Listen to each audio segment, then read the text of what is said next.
Bonjour Sébastien Delpont. Bonjour. Vous êtes directeur d'Energy Sprong France. La capsule s'appelle Boulevard des Optimistes. Juste une première question, pas prévue finalement. L'optimisme pour vous, c'est quoi? C'est essentiel et c'est la condition de réussite de ces projets. Aujourd'hui, on en a un monde, on a besoin de porteurs de projets positifs. Il y a de plus en plus de gens qui veulent investir et agir. Et on a besoin de gens qui vont arriver à lancer des dynamiques positives. Pour ceux qui nous regardent, Energy Sprong, on parle de quoi finalement? Quel est ce mouvement Energy Sprong? Donc je le disais, ça veut dire saut énergétique. Donc c'est un mouvement parti des Pays-Bas Ok. qui vise à se dire il faut qu'on ait une ambition radicale et simple qui est comment faire des villes à zéro énergie. Et l'idée, c'est de se dire on doit rénover les logements avec une ambition simple, claire, que tout le monde va comprendre. Le bio, on comprend ce que c'est, zéro pesticide. Bien sûr. Là, il faut qu'on ait un standard nouveau, de quelque chose de très exigeant, sur lequel beaucoup vont pouvoir s'aligner. Et c'est pousser ces démarches de rénovation zéro énergie. C'est ce qu'on porte par des coopérations publiques, privées. Il y a plus de 120 organisations de toute nature qui joignent ce mouvement en France, mais dans une dynamique européenne plus large. Et comment faire justement pour être dans cet objectif de zéro énergie? Comment on fait? Alors, il y a des sujets, c'est forcément beaucoup de créativité. C'est comment on isole par l'extérieur des bâtiments, par des façades isolées, préfabriquées, comment on va travailler l'isolation des toitures et bien évidemment une production d'énergie renouvelable locale. C'est vraiment l'équation et l'idée, c'est de faire ça dans une logique de qualité d'usage, de confort, de désirabilité et de temps d'intervention rapide pour que l'expérience vécue de la rénovation soit la plus positive possible et que ça donne envie de plus en plus de gens de se lancer dans ces démarches. Vous me disiez que vous travaillez avec beaucoup d'organismes. Avec qui concrètement travaillez-vous sur ces projets-là?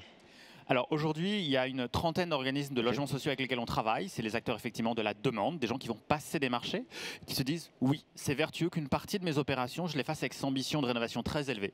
Parce que c'est vertueux d'un point de vue économique pour moi et parce qu'on a aussi ce devoir d'amorcer la pompe de la création d'une filière industrielle. C'est le début de l'histoire, hein, mais c'est vrai que faire des rénovations performantes moins chères, c'est tout à fait faisable. Simplement, c'est sûr que s'il y a des dizaines de logements commandés ou des milliers, on ne va pas arriver à la même vitesse à rendre abordables ces rénovations très performantes. Et donc notamment beaucoup d'organismes de logements sociaux avec lesquels on travaille sur ces questions, notamment au Pays de la Loire et dans d'autres territoires à travers la France. Sébastien Delpont, le zéro énergie, est-ce que finalement toutes les architectures s'y prêtent? Aujourd'hui, il y a 10 millions de logements en France qui se prêtent à ce type d'approche. Donc, ce n'est pas négligeable, 10 millions de logements. Aujourd'hui, on voit que selon les départements, il y a 30 à 50% des typologies de bâtiments qu'on peut ramener jusqu'à ce niveau zéro énergie.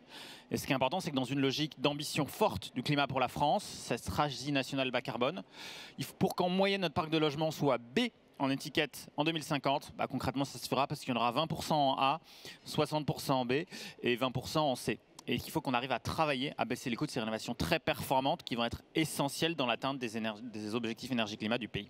Et j'imagine que tout ça, ça s'inscrit dans une transition plus globale, de manière générale?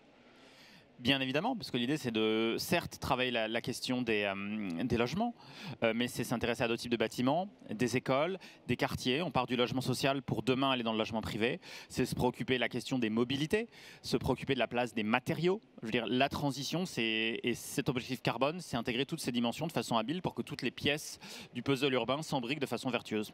Vous me parliez de logements privés. Est-ce que finalement ça interpelle aussi les logements privés sur ce zéro énergie?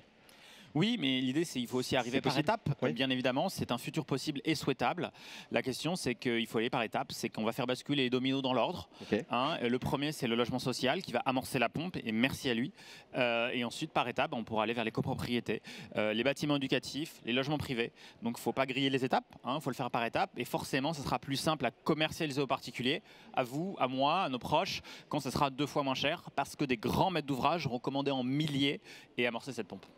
Vous me parlez d'étapes depuis tout à l'heure. À quelle étape justement en êtes-vous de tout ça? On a fait une preuve de concept pour dupliquer en France à l'échelle de dizaines de logements qui ont été livrés. Cette année, on livre des centaines de logements avec cette approche. Ce sur quoi on travaille, c'est de passer à l'étape des milliers. Simplement, les milliers, c'est pas assez. Quand on parle de dizaines de millions de logements en France à rénover, mais il faut aller par étapes. Et si on arrive à rajouter un zéro chaque année, on est sur une bonne trajectoire. Mais effectivement, ça ne sera pas simple, mais c'est souhaitable et nécessaire. Il y a du travail. Il y a du travail, mais un travail passionnant, qui enthousiasme les gens de toutes les organisations, de toute nature qui s'y impliquent. Parce qu'on a besoin de ces projets positifs. Il y a un moment, il y a des défis humains qui ont été relevés parce qu'il y a fait des dynamiques positives.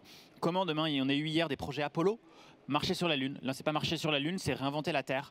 Et ce qu'on va y faire, mais en même temps, voilà un projet vertueux qui peut créer des vraies dynamiques positives, économiques, sociales, environnementales sur les territoires, en tirant le meilleur. Alors ça force chacun à faire un pas de côté, parce que c'est pas comme d'habitude. Certes, c'est pas comme d'habitude, mais ça fait tellement de sens que c'est bien là qu'on doit aller. De toute façon, on parle de saut énergétique, donc faisons un pas de côté. Hein. Exactement. Donc c'est un pas énergétique en sautant. Effectivement, et c'est bien cette approche, hein. Saut énergétique, hein, pour ceux qui parlent le hollandais, Energiesprong. Mais c'est bien de se dire, peu importe d'où je pars, je dois arriver à zéro énergie. Parce que c'est ça notre objectif. On est tous zéro carbone, zéro énergie. C'est ça la trajectoire 2050. Donc là, on doit emmener notre société. Merci beaucoup Sébastien Delpont d'être venu ici dans la Social Room pour nous présenter Energiesprong France, le mouvement. Vous en êtes le directeur. Absolument. Très bon printemps des territoires. Merci à vous. À bientôt. Bonne Merci. journée.